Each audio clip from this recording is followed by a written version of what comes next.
नमस्कार दोस्तों। एक बहुत ही बड़ा क्वेश्चन जिसके लिए लोग बार बार एक न्यूज़ चैनल्स के ऊपर भी बात चल रही है। अभी तो ऑपोजिशन ने पूछना शुरू कर दिया कि मोदी जी तुसी रिटायर कब कर रहे हो। केजरीवाल बार बार आपको मालूम है पूछता रहता है। भाई इसको जब बिना मांगे बेल मिल गई थी इलेक्शन के टाइम पर, बाहर निकलते ही इसने यूपी में जाकर पूछ लिया कि मोदी जी आपका सक्सेसर कौन बनने वाला है, वो योगी होगा या अमित शाह होगा। मतलब कि ऑप्शन भी दे दिए बिना किसी के पूछे। अब इसके ऊपर डिटेल में बात करेंगे कि मोदी जी रिटायर कब कर रहे हैं, और मोदी है तो रिटायर करने के बाद और कौन आएगा, और क्या कुछ होने वाला है इस पूरे दुनिया के अंदर। और आपको मालूम है उमेश जी की पकड़ इस सारे सब्जेक्ट्स के ऊपर बड़ी ही डिटेल्ड है, बहुत रिसर्च करते हैं और आपके चहेते भी हैं। आज उमेश जी बड़े इंपॉर्टेंट टॉपिक के लिए आपको बुलाया है, पूरा डिटेल में डिस्कशन करेंगे। सबसे पहले जय श्री राम। जय सिया राम। सर, मोदी जी ने एक बोला था कि 75 ईयर्स के बाद आपको किसी भी बड़े ओहदे के ऊपर नहीं होना चाहिए। ये जब लाल कृष्ण आडवाणी और जो बड़े बड़े स्टॉलवर्ड्स थे, तब मोदी जी ने एक चीज़ बोली थी कि हमारा ये पॉलिसी है, आरएसएस की बोल लीजिए या बीजेपी की। अब मोदी जी अगले साल 75 के हो जाएंगे। क्या 2025 में मोदी जी 75 साल पूरे होते he will stand by his words, या इसे एक्सटेंड करेंगे? देखिए, मोदी जी ने जब पॉलिसी बनाई थी 2014 में, बीजेपी में एक जनरेशनल शिफ्ट लाने की जरूरत थी। उस समय लाल कृष्ण आडवाणी, मुरली मनोहर जोशी, यशवंत सिन्हा अपने पॉलिटिकल प्राइम को पास हो चुके थे। नए लीडर्स थे जैसे मनोहर पारिकर, अरुण जेटली और राजनाथ सिंह, सबको चांस मिलना जरूरी था गवर्नमेंट में। अगर ये लीडर्स उस समय रहते तो बीजेपी में एक नई ऊर्जा शक्ति नहीं रहती। आज आप वही देखते हैं कि लाल कृष्ण आडवाणी प्राइम मिनिस्टर बनते या मुरली मनोहर जोशी उनके और कुछ बोलते, यशवंत सिन्हा बोलते कि हमें फाइनेंस मिनिस्ट्री बनना है, तो यंग टैलेंट को मिलता कहाँ। तो मोदी जी ने अपनी टीम साथ में लेके आई थी, सुषमा स्वराज जी, मनोहर पारिकर जी, अरुण जेटली जी, ये सब आए थे। उस समय जरूरी था कि एक 75 ईयर्स का जो उन्होंने बोला था कि आपको मार्गदर्शक मंत्री में जाना चाहिए, सब लोग वही बात मोदी जी पे भी अप्लाई करना चाहते हैं, करनी भी चाहिए, गलत नहीं है। बट आज जो सिचुएशन जो 2024 की है और 2014 में बहुत डिफरेंस है। मोदी जी चाहे कर भी लेते 2025 में अगर कोविड नहीं आता तो, बट अब जिस हिसाब से परिदृश्य बदल रहे हैं, और मुझे लगता है कि मोदी और अमित शाह ने भी बोल दिया कि Modi will be in term till 2029। एक तरह से उन्होंने बता भी दिया है कि मोदी जी रिटायर होने वाले भी नहीं। और रिगार्डिंग ऑपोजिशन, केजरीवाल जी बोल रहे हैं कि who will be the successor. Amit Shah ji होंगे, कोई नितिन गडकरी जी अपने आप को प्रेजेंट कर रहे हैं, योगी जी को प्रेजेंट कर रहे हैं।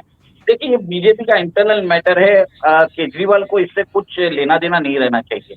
Y is he very much depend कि मोदी जी के सक्सेसर कौन है, क्योंकि उन्हें मालूम है कि उनका करिश्मा चल नहीं पाएगा जब तक मोदी जी रहेंगे।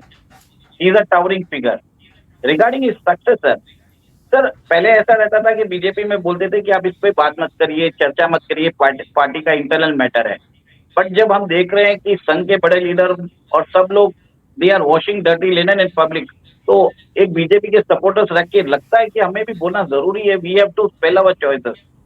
और मुझे ऐसा लगता है कि राइट नाउ इसके ऊपर कुछ भी विचार विमर्श ना करे तो बढ़िया है, क्योंकि मोदी जी है तब तक सब कुछ है। ट्रांजिशन जो करना है पार्टी के इंटरनल अफेयर्स में हो जाएगा।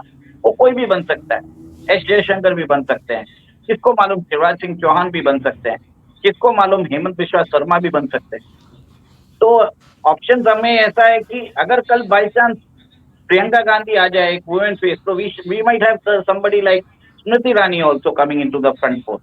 So it depends on situations. Nobody can predict that. But most likely candidates मुझे लगता है तीन लोग हैं। अमित शाह जी हैं, योगी आदित्यनाथ जी हैं और नितिन गडकरी जी हैं। शिवराज सिंह चौहान भी हो सकते हैं, ये मुझे लगता है। अब मोदी जी 2025 में रिटायर होंगे? बिल्कुल ही नहीं होंगे। और 2025 के बाद होगा क्या? देखिए, तीन चार चीजें, ये मेरे तीन चार कंजेक्चर्स है जिसके ऊपर मैं चल रहा हूँ। वन तो एक तो चीज है रीऑर्गेनाइजेशन, और जो आपकी पार्लियामेंट्री कॉन्स्टिट्यूएंसी है 543, that will be increase to 777। इसके लिए नया पार्लियामेंट भी बनाया गया था। Second, one nation one election, वो चल रहा है, वो बिल ऑलरेडी आ चुका है। वक्फ बोर्ड का बिल आ चुका है, यूनिफॉर्म सिविल कोड का बिल आ चुका है, पॉपुलेशन कंट्रोल बिल आ चुका है। इस सब के परिदृश्य में मुझे लगता है कि अगर 2000 इस जो 5 साल का जो अभी भी है, इसके अंदर मोदी जी का रहना बहुत ज़रूरी है, क्योंकि इज़ अ टावरिंग फिगर और एक नेशन में यूनिफाइंग फिगर भी है। बीजेपी को अराउंड 36 टू 37% वोट शेयर मिला है। मतलब he is the most favoured leader across the demographics of India. जब तक मोदी जी हैं, opposition can not dream of coming into power. और मेरा ये मानना है कि 2027 में ये मेरा विश्लेषण है, बरोबर शायद गलत भी हो सकता है, देख लीजिए। प्रेसिडेंशियल इलेक्शंस होने वाले हैं इंडिया में। प्रेसिडेंशियल इलेक्शंस में अगर मोदी जी अगर प्रेसिडेंट ऑफ इंडिया बन जाए, from prime minister of India to president of India, ये प्रेसिडेंट आगे के 100 साल में भी किसी को करना मुश्किल होगा। और राष्ट्रपति भवन का जो बोलते हैं ना कि इट विल वोट, जिसमें अगर मोदी जी रहेंगे तो वो लोगों की नब्ज पकड़ सकते हैं। उसी समय अगर बाई चांस वो किसी को भी अपना सक्सेसर कर दें, 7 आरसीआर में कोई भी हो, राष्ट्रपति भवन को वो एक्लिप्स नहीं कर पाएगा। सेकंड, मोदी जी चाहते हैं कि जो रिफॉर्म्स उन्होंने किए हैं जैसे पिछले 10-11 साल में, कंटिन्यूटी में रहे। आज यही चीज चल रही है कि वो चाहते हैं कि मोदी जी डूइंग फॉर हिज लेगेसी, वो एक तरह से देश के लिए उन्होंने एक विजन रखा है। He want somebody who comes who can guarantee that he will continue with the legacy. इस चीज में मुझे लग रहा है कि अमित शाह जी उनके ट्रस्टेड लेफ्टिनेंट है। तो शायद मेरे हिसाब से अगर मोदी जी, ये मुझे लग रहा है, बाई चांस अगर प्रेसिडेंट ऑफ इंडिया बनते हैं तो अमित शाह जी बन जाएंगे प्राइम मिनिस्टर। और 2029 में शायद अगर वन नेशन वन इलेक्शन ना हुआ कुछ कारण से, तो योगी आदित्यनाथ जी के नेतृत्व में हम चुनाव भी लड़ सकते हैं। ये भी हो सकता है इस ट्रांजिशन। मोदी जी रहेंगे 2032 तक, तो ऐसा रहेगा कि उनकी जो करिश्मा है वो बरकरार रहेगा और वो that will indirectly help BJP to in some form in the 2029 elections as well. हमें हमें मालूम है कि सोनिया गांधी जब वो यूपीए की सरकार थी 10 साल तक, तो she had a extra constitutional position and she could exercise the influence over the UPA government. Modi ji will be the people's choice to exercise the influence for the central government. तो यहाँ पे एक तरह से dynamics बहुत change हो जाता है। सेकेंडली, हमने ये भी देखा है, प्रेडिक्शंस आई है कि ग्लोबल कॉन्फ्लिक्ट एस्केलेट होंगे फ्रॉम 2025, 27 सब। मतलब everybody is trying to flex the muscle. कल ही मैं देख रहा था कि रशिया ने अपने बॉम्ब के बारे में बात कर दी, वो Tsar bomb which is around 100 megaton, 7,600 times of the Hiroshima bomb. तो मतलब एक तरह से they are flexing the muscle for a nuclear attack as well. Putin के स्टेटमेंट भी देख लीजिए। तो ये वॉर कम होने वाले नहीं, और हम उस समय जानते हैं कि 3 विंग्स पे नॉर्थ पुतिन रहेंगे। और उस परिदृश्य में भारत के अंदर भी एक स्ट्रॉन्ग लीडर चाहिए जो ग्लोबल चैलेंजेस को बीट कर सके। सिर्फ एक मानना है कि कोई भी other prime minister leader will be able to match the charisma of Modi ji. आप बताइए। आज आज की डेट में तो नहीं है। देखिए, कोई भी होगा उसकी ग्लोबल एक तो एक्सेप्टेंस भी चाहिए, नेशन के अंदर एक्सेप्टेंस भी चाहिए। मुझे नहीं लगता कि योगी जी की पूरे वर्ल्ड में कोई एक्सेप्टेंस है या अमित शाह की कोई वर्ल्ड में एक्सेप्टेंस होगी जो मोदी जी की है। यस, आप एब्सोल्युटली राइट। आज मोदी जी जब बोलते हैं तो पूरा वर्ल्ड सुनता भी है। आप देख लीजिए, इटली में जाते हैं तो मेलोनी जी सुनती हैं, बाइडेन जी उनसे मिलते हैं, पुतिन के साथ उनके अच्छे रिश्ते हैं, मोहम्मद बिन जायद के साथ अच्छे रिश्ते हैं, मोहम्मद बिन सलमान के साथ अच्छे हैं। शी जिनपिंग भी उनकी बात सुनेंगे। ऐसी बात, ऐसा उनका करिश्मा है। जो पर्सनल इक्वेशंस होती है, पर्सनल इक्विटी होती है, उससे भी काम हो जाता है। तो आप बताइए कि इस जब टाइप में ग्लोबल कॉन्फ्लिक्ट्स होंगे, globally situations will be volatile. Do we need to have any other leader who can be a representative of India? अगर मोदी जी अगर प्रेसिडेंट बनते तो 2032 तक रहेंगे। तो एक सेकंड मुझे सबसे ज्यादा वायबल ऑप्शन वो लगता है। सेकंड ऐसे ही रहेगा कि ये सरकार चलती रहेगी और 2029 में भी हम मोदी जी के अंदर ही वापस चुनाव लड़ेंगे। और मोस्टली मुझे लगता है उस समय 300 पार हो जाएगा। कोई बड़ी बात नहीं है, क्योंकि इस बार तो बहुत बड़ी गलतियां कर दी है। और नेक्स्ट टाइम मेरे हिसाब से संघ और बीजेपी दोनों ही अपनी गलतियों से सबक लेंगे और अगली बार भी मोदी जी आएंगे। तो जैसे भी है, मोदी जी का रहना बहुत जरूरी है। सक्सेसर की बात, ये कोई चॉइस रहनी चाहिए, but he should not do undo the policy of Modi ji. और वो मोदी जी का उनके ऊपर आशीर्वाद भी होना चाहिए, मोदी जी का कॉन्फिडेंस भी होना जरूरी है। देखिए उमेश जी, आपने बोला कि जो मोदी जी की लेगेसी है उस कार्यक्रम को आगे लेके जाने वाला आदमी चाहिए। आपको ऐसा लगता है कहीं ना कहीं कि अगर वो हेमंत बिस्वा हो या योगी जी हो, वो मोदी जी के कई कामों को तो अंडू कर देंगे? जैसे मोदी जी का है सबका साथ सबका विकास, ये दो जो हमारे स्टॉलवर्ड्स हैं, ये तो बोलते हैं 80-20 की लड़ाई है, 80% के हम साथ हैं, 20% वाले लोग अगर भारत के साथ मिलकर काम करेंगे तो we were with them, otherwise यहां से धक्के मारकर बाहर निकाल देंगे। मोदी जी कहते हैं सबका साथ सबका विकास, तो लेगेसी तो डिफरेंट हो गया। तो आपको लगता है कि इन दोनों के ऊपर कभी भी मोदी जी का हाथ रहेगा? देखिए, मेरा ये मानना है कि बोथ योगी जी और Hemant Biswa Sharma, they are not against the Indian Muslims, they are against Rohingya Muslims, they are against the Bangladesh illegal Muslims, जिनको पोर्ट्रे किया गया है 80% 20%। तो उनकी जो कम्युनिकेशन है उसमें तकलीफ है। आज योगी जी भी अगर कोई रिफॉर्म्स कर रहे हैं यूपी में, it is benefiting the Muslims as well. Himanta Biswa Sarma भी अगर वहां पे, अगर असम में ही is trying to control the illegal refugees problem, so it is going to benefit the Muslims of Assam, the traditional Muslims who have been there in Assam before 1947. So they cannot be a divisive figure, but what is happening is miscommunication on their part. Modi ji का communication line is very, बहुत ही एक सादा है। योगी जी बोलते नहीं है, करके दिखाते हैं। पर और इनका सबसे बड़ा प्रॉब्लम भी वही है कि he is being misinterpreted. Hemant Biswa Sarma is a really very good person, I really admire this guy, जो जिस हिसाब से हाजिर जवाबी रहता है। बट वहां पे भी थोड़ा कंट्रोल रहना चाहिए और उनको एक डिस्क्लेमर देना चाहिए, जैसे कोई फेज बोलते हैं ना, ड्यू डिस्क्लेमर, हमारा मतलब ये था, आप इसको ये मत लीजिएगा। तो एक तरह से एडेड डिस्क्लेमर डाल दे तो वो खत्म हो जाता है। The communication has to be proper. तो मेरा ये मानना है कि दोनों ही दोनों chief minister are following the policies of Modi ji, but not as Modi ji wants to do it. Modi ji अगर कोई प्रॉब्लम भी होता है तो उसको एड्रेस नहीं करते हैं, क्योंकि उन्हें मालूम है कि आज इंडिया को ग्रोथ ट्रेजेक्टरी पे जाना है, हमें 10 ट्रिलियन लेके जाना है। यहाँ पे we can not afford conflicts, we can not afford internet rights. आप देख लीजिए फार्मर्स प्रोटेस्ट में भी he allowed the farmers to sit there for 10 months, फिर विड्रॉ किया। शाहीन बाग में भी उन्होंने अलाउ किया। लोग बहुत सारे बोलते हैं कि ये this is the Modi ji का प्रॉब्लम है। अरे आप वहां पे बच्चे बैठे हैं, बूढ़ी औरतें बैठी है, उनको कहाँ से उठाओगे? हमारे राइट विंगर्स बहुत बोलते हैं। फिर उनको ही उधर प्रोजेक्ट किया जाता था कि मोदी जी दमन कर रहे हैं, ग्लोबल मीडिया उनको ऐसे बोलता। देखिए 2002 में क्या हुआ था आपको मालूम है? ग्राम स्टेन्स के साथ, ग्राम स्टेन्स के होने के बाद जो वाजपेयी की ग्लोबल इमेज को टार्निश किया गया था, सिमिलर प्लान उस 2022 में भी एनेक्ट किया गया था। तो Modi ji had evaded all the traps.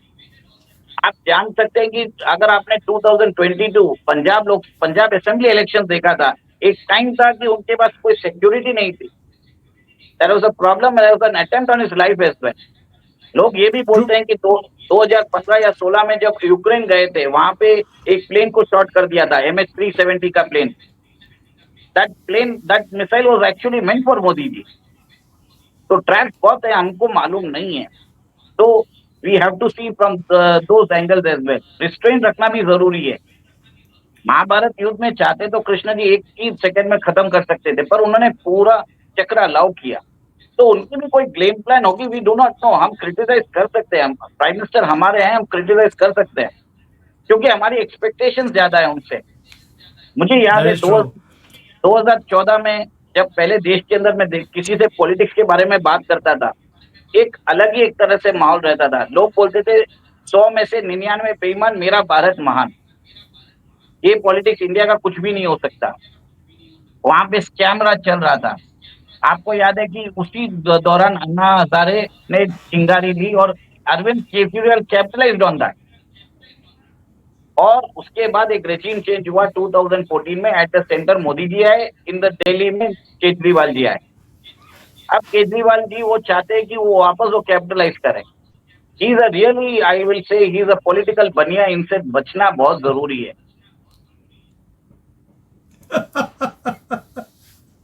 Sir, Kejriwal की एक एक मूव इतनी कैलकुलेटिव होती है, भी मैंने किसी आदमी को ऐसा नहीं देखा है, इतना बड़ा कॉन स्टार भी पॉलिटिक्स के अंदर हमने कौन होते हुए देखे हैं। कौन, गांधी फैमिली तो शुरू से ही इस देश को कौन करती रही, लेकिन ये कौन स्टार, ये तो मैं कहता हूँ मेगा स्टार है कौन कौन मास्टर्स का। लेकिन उमेश जी, केजरीवाल इतना इंपॉर्टेंट नहीं है हमारे लिए, इंपॉर्टेंट है मोदी जी और मोदी जी की लेगेसी। आपको नहीं लगता कि मोदी जी ने जब एक पॉलिसी बनाया है, एक क्वेश्चन आया दिमाग में कि 75 ईयर्स के बाद आपको कोई भी पोजीशन नहीं लेनी चाहिए। चलिए आप बोल रहे हैं कि 2027 में प्रेसिडेंशियल इलेक्शंस हैं, तो तब वो जो लॉजिक है वहाँ पर भी लागू होगा कि 75 के बाद आपको कोई पोजीशन नहीं लेनी चाहिए। मोदी जी प्राइम मिनिस्टर की सीट को छोड़कर प्रेसिडेंट की सीट लेते हैं, तो लॉजिक तो वहाँ पर भी वही लागू होता है। देखिए, मैं मानता हूँ कि ये एक पॉलिसी है जिनको उनको फॉलो करना चाहिए, पर वो फॉलो नहीं कर पाएंगे। But that is also in national interest. आज मोदी जी ने अपनी कोई फैमिली लेगेसी नहीं छोड़ी है, किसी को अपने फैमिली में किसी को तैयार नहीं किया गया। Even if he is going to serve as a president और a prime minister, it will be in national interest. He has created a legacy that nobody in independent India can surpass in the next 100 years also. He is the father of the modern digital India. जो उन्होंने काम किया है, जिस हिसाब से आप देखिए, एक सिविलाइजेशनल रेस्पेक्ट, आइडेंटिटी, हम अपने पास्ट के साथ ग्लोरीफाइड होते हैं। ये एक रेनाइजेंस है, जो फ्रेंच में बोलते हैं ना, रेनाइजेंस ऑफ द सनातन भारत वैदिक culture. He became unapologetic Hindu. अपने माथे पे विभूति लगाते हैं। लोगों को लगते हैं कि पहले अगर कोई बोल देता था कि मैं घर से कहूँ मैं हिंदू, तो सडनली उसको आप कम्युनल बोल देते थे। लोग आपसे डरते थे। But suddenly there is a change. वो प्राइड आ चुकी है हमारे में, यंगस्टर्स में मैं देख रहा हूँ प्राइड आ चुकी है। He has given a voice of hope to around crores of Sanatanis across the world. आज अमेरिका में देख लीजिए, Vivek Ramaswamy, he is an unapologetic Hindu. वो बोलते हैं I practice the Hindu faith. Rishi Sunak ji जो प्राइम मिनिस्टर थे यूके के, he also used to quote that I am an unapologetic Hindu, but I will। तो ये एक तरह से ग्लोबली जो हिंदुइज्म का है, हमारी जो वैदिक संस्कृति है, इसको प्रचार भी किया है। मैंने आपको लास्ट टाइम भी बताया था कि जुलाई 21 को उन्होंने इंटरनेशनल योगा डे बना दिया। He is trying to spread the word of Indian culture, Indian heritage, Indian practices across the world। ये सॉफ्ट पावर बनाना चाहते हैं। तो एक तरह से traditional dramatic shift not only locally but internationally आया हुआ है। यूएस में डिसमेंटल ग्लोबल हिंदुत्व कैंपेन्स चालू हो गए हैं। आपने देखा होगा कि लेफ्टिस्ट हर जगह हिंदूज को टारगेट करना चालू कर रहे हैं। पहले तो कांग्रेस थी हमारी, जब वो यहाँ पे आके सैफ्रॉन टेरर ये सब उन्होंने वर्ड्स इजाद किए जो है ही नहीं। तो मोदी जी ने, मैं तो खुद हैरान होता हूँ कि चाइना जैसी कंट्री में योगा इतना स्प्रेड हो गया है। यहाँ पर कितनी शॉप्स खुल गई हैं योगा सिखाने के लिए। और अब तो एक आयुर्वेदिक सेंटर हम लोगों ने सबने मिलकर 2-3 लोगों ने यहाँ पर आयुर्वेदिक सेंटर खोल दिया, जहाँ पर केरला की जो थेरेपी है वो आती है। यहाँ पर लोगों को, मैं वर्ड यूज़ नहीं करना चाहता हूँ क्योंकि यहाँ पे बैंड है, कि मेडिटेशन भी यहाँ पर हम सिखाते हैं लोगों को, जो सनातन का मेडिटेशन है कि किस तरह से आपको अपनी सेल्फ रियलाइजेशन को अचीव करना है। ये चीज़ें चाइना जैसी कंट्री में होनी शुरू हो गई हैं। ये सिर्फ मोदी जी के कारण है, क्योंकि हमें कहीं ना कहीं लगता है कि अगर कहीं प्रॉब्लम भी आएगा चाइनीज़ गवर्नमेंट से, तो पीछे कोई है हमें संभालने के लिए। कांग्रेस के टाइम पर हम कभी भी हिम्मत नहीं करते थे, और कंट्री को अगर छोड़कर हमारे जैसे लोग बाहर की कंट्रीज में जाकर सर्व कर रहे हैं कंपनीज को, वो इसलिए था बिकॉज हमें लगता था कि भारत का कुछ नहीं हो सकता, यहाँ से निकलना ही बेटर है। तो यू आर एब्सोल्युटली राइट कि 2014 से पहले भारत का क्या हाल था, ये हमारे से पूछिए। आज हमें अपनी कंट्री को छोड़कर बाहर जाना पड़ा है only because we had no hope for the country. और मैं पॉलिटिकली बहुत ज़्यादा स्ट्रांग रहा हूँ, कनेक्टेड रहा हूँ। जो मैं गन देखता था वहाँ पर पॉलिटिकल सिनेरियोज के अंदर कि हर चीज़ में घूस लगती थी, because I was always working in large projects. तो मैंने बोला यार ये मेरे उसमें मैंने जिसको बोलते हैं कि अपने नेचर में वो फिट नहीं बैठता, मैं छोड़ के चला गया। बट अभी लगता है कि yes there is some progress which is happening there.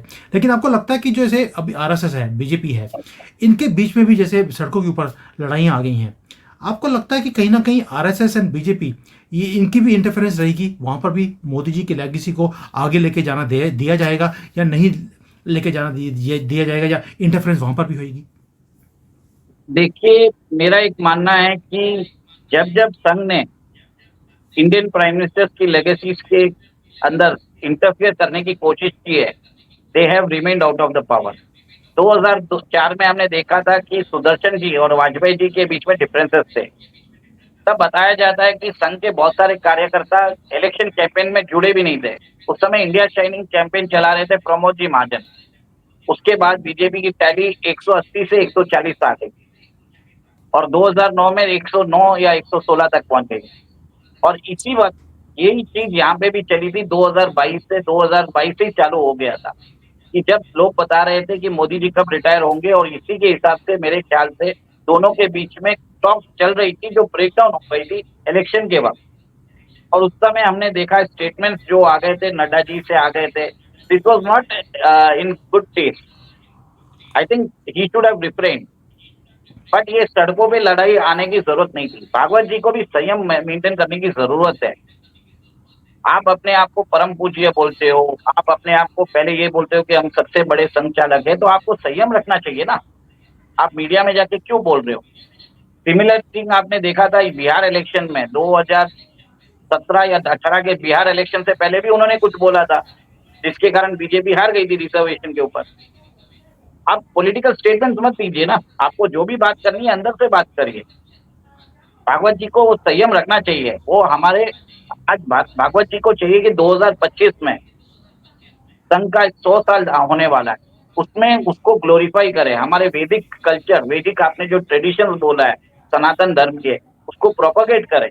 RSS के इंटरनेशनल ऑर्गेनाइजेशन है, हिंदू अमेरिकन फाउंडेशन, बहुत सारे ऑर्गेनाइजेशन है, उसमें ये सब एक तरह से उसको फाइट करिए ऑन द कल्चरल फ्रंट। जो वोकिज्म वो अराउंड द वर्ल्ड वो वोक स्ट्राइक कर रहे हैं, वहां पे ना करके आप मोदी जी से क्यों लड़ रहे हैं?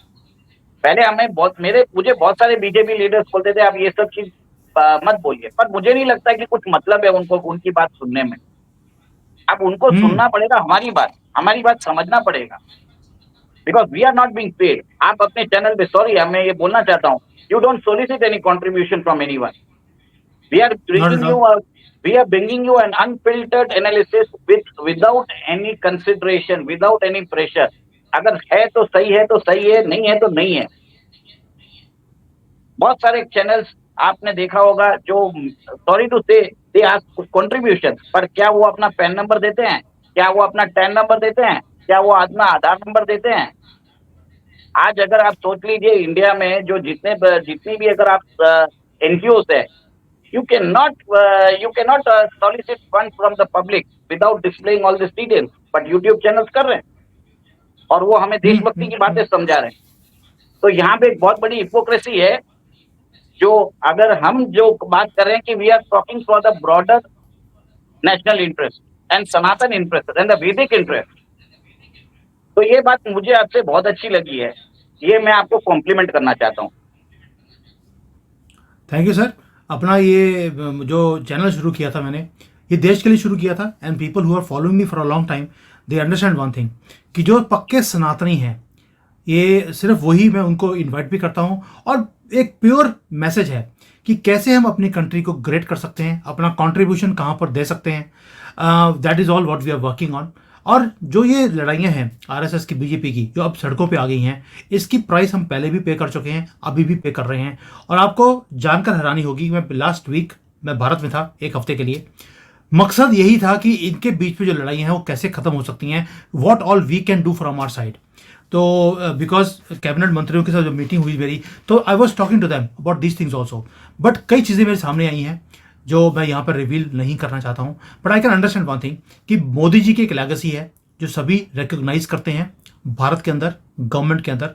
और कहीं ना कहीं जो आपका ये आइडिया है कि मोदी जी को प्राइम मिनिस्टरशिप से अब राष्ट्रपति बन जाना चाहिए, ताकि 2032 तक वो पावर सर्कल्स में एक बड़ी ही अहम भूमिका निभा सकते हैं। दूसरा, जब यहाँ पर ग्लोबल कॉन्फ्लिक्ट्स, जो लोग बोल रहे हैं कि 27, 28, 29 में वो आने वाले हैं, वो कोई रोक नहीं सकता। उसके अंदर जो मैनूवरिंग कैपेबिलिटी मोदी जी की है, पूरे वर्ल्ड पावर्स को इकट्ठा करके बात करने की, वो किसी और के अंदर नहीं है। एक बैलेंसिंग फैक्टर भी चाहिए होता है। वो अगर ट्रंप आ गया वो नहीं कर सकता, अगर कमला हैरिस आ गई तो बिल्कुल नहीं कर सकती, और कौन करेगा। और अब तो न्यूज़ ये है, जैसे रशिया की आपने बताया है, कल चाइना ने भी अपने आईसीएम्स को, कल उसने जो inter continental continental ballistic missiles ballistic होती हैं, मिसाइल। हाँ।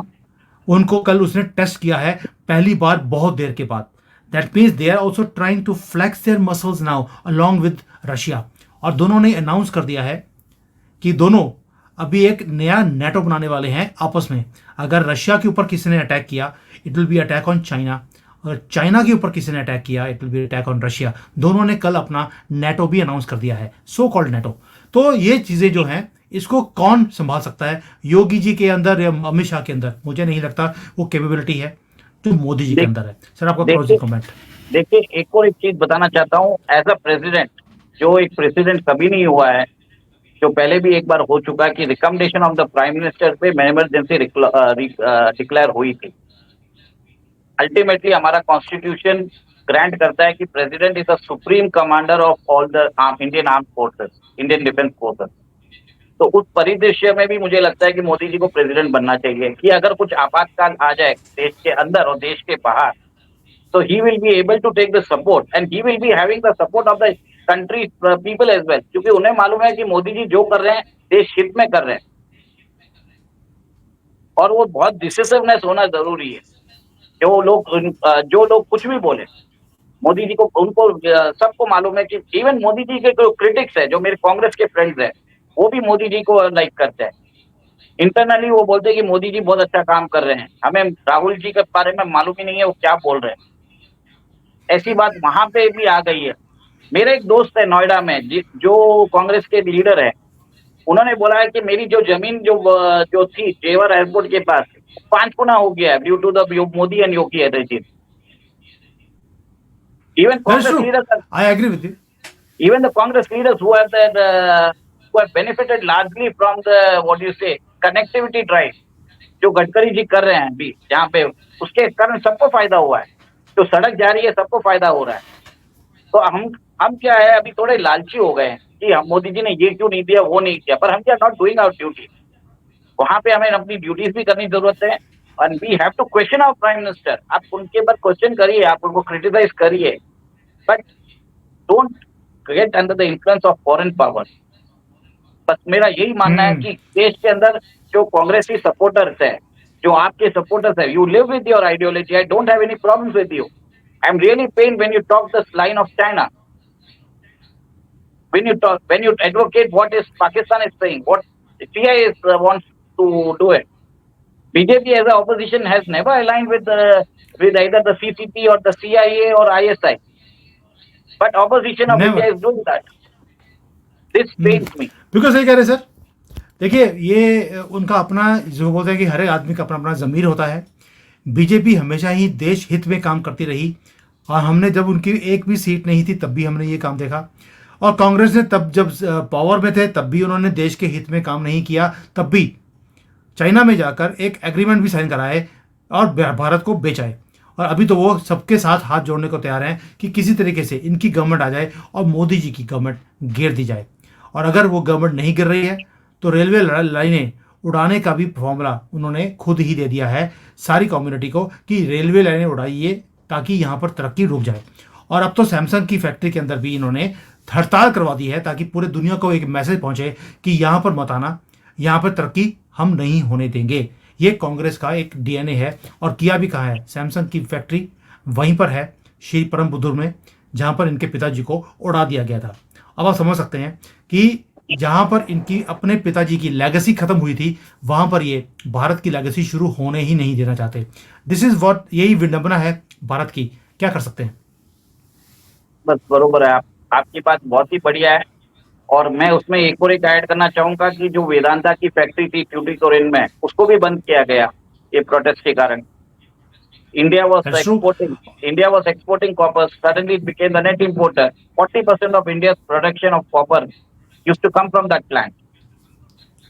तो एक तरह से भारत का देखिए, जो इंडस्ट्रियलाइजेशन ग्रोथ है उसको खत्म करने की कोशिश की जा रही है ये एक्टिविज्म के थ्रू, और that is लोगों को true. समझना चलिए, पड़ेगा।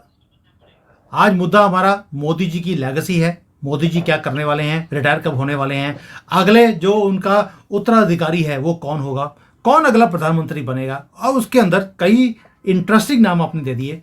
मामा जी मैंने कभी सोचा नहीं था, अपने मामा जी का नाम भी दे दिया, शिवराज चौहान का।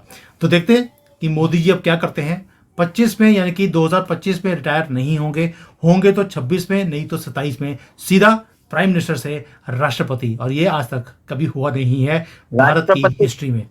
राष्ट्रपति से राष्ट्रपिता भी हो जाएंगे 2032 में जब रिटायर हो। Sir thank you, thank beautiful you भाई। Conversation with you. Thank you sir, Jai Hind. जय हिंद।